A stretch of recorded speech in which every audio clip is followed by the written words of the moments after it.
खबर बगहा से है, जहां पहाड़ी मसान नदी पर 45 किलोमीटर लंबा पक्का बांध निर्माण होगा। इसको लेकर डीपीआर भी तैयार हो गया है। अब इस पक्के गाइड बांध निर्माण की प्रक्रिया टेंडर में है। इसके बाद मसान नदी पर पक्का बांध का निर्माण कराया जाएगा। बांध के निर्माण हो जाने से मसान नदी के तट पर बसे गौनाहा व रामनगर के दर्जन भर से अधिक गांवों को कटाव से निजात मिलेगा। वहीं रामनगर से सटे सोमेश्वर धाम का वैष्णव नदी स्थान की तर्ज पर विकास किया जाएगा, जबकि बहुप्रतीक्षित छितौनी धनहा तमकुही रेल परियोजना के निर्माण को हरी झंडी मिल गई है। इसके लिए केंद्र सरकार ने धनराशि निर्गत कर दिया है, जिसके बाद इंडो नेपाल सीमा पर बसे बिहार के कश्मीर वाल्मीकि नगर इलाकों में इको टूरिज्म को बढ़ावा मिलेगा। इसकी जानकारी देते हुए वाल्मीकि नगर के जेडीयू सांसद सुनील कुमार कुशवाहा ने कहा कि डबल इंजन की सरकार में वाल्मीकि नगर को अंतर्राष्ट्रीय फलक पर नई पहचान मिलेगी। उन्होंने दावा किया है कि वाल्मीकि नगर के उत्तरोत्तर विकास को लेकर नीतीश मोदी की सरकार लगातार प्रयास कर रही है। इसी क्रम में इंडो नेपाल सड़क के निर्माण पर भी उनके द्वारा संसद में सवाल उठाया गया है। साथ ही साथ थरुहट में वृद्धाश्रम निर्माण, वाल्मीकि नगर लोकसभा क्षेत्र में कृषि प्रशिक्षण केंद्र के निर्माण के साथ साथ वाल्मीकि नगर में केंद्रीय विद्यालय के शीघ्र निर्माण को लेकर कवायद तेज है।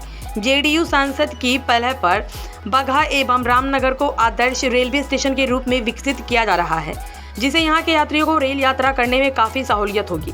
साथ ही साथ हरनाटांड एवं सेमरा रोड के चौड़ीकरण को लेकर भी पथ निर्माण एवं परिवहन विभाग से लगातार संपर्क किया जा रहा है, ताकि उक्त दोनों सड़क का चौड़ीकरण हो सके एवं लोगों को आवागमन की सुविधा मिल सके। बता दें कि 2007 में धनहा छितौनी व तमकुही राज रेल लाइंस निर्माण को लेकर शिलान्यास किया गया था, लेकिन 16 वर्षों से बिहार और उत्तर प्रदेश को जोड़ने वाली रेल परियोजना अधर में लटका हुआ था, जिसे अब निर्माण हेतु केंद्र सरकार की ओर से मंजूरी मिल गई है। इसके निर्माण से महर्षि वाल्मीकि की तपोभूमि व माता सीता की पताल स्थली और लव कुश के क्रीड़ा स्थली को वाल्मीकि नगर को कुशीनगर से जोड़कर मदनपुर देवी स्थान को प्रसाद योजना से कनेक्ट कर रामायण सर्किट से संपर्क में गति मिलेगा।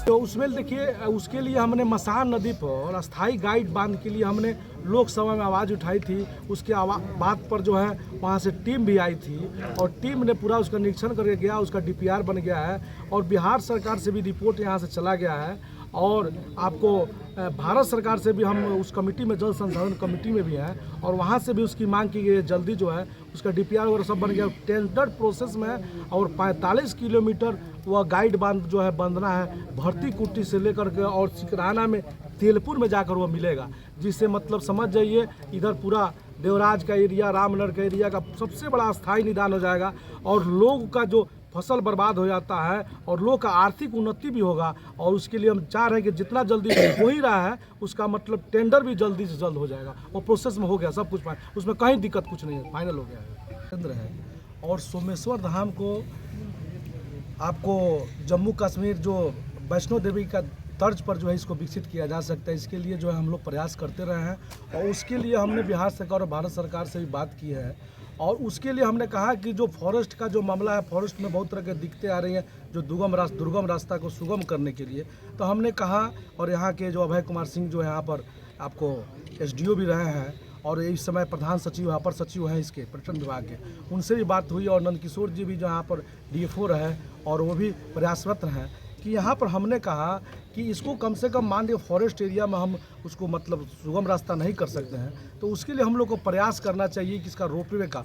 तो उन्होंने कहा कि अगले वित्तीय वर्ष यानी मार्च के बाद के वित्तीय वर्ष में वो लोग प्रयासरत हैं। अब इधर भी हम टाइम लिए थे लेकिन नहीं जा पाए, लेकिन इधर भी 2-4-5 दिनों का गुजार करना है और वह काम वो लोग करवाने के लिए प्रयासरत है।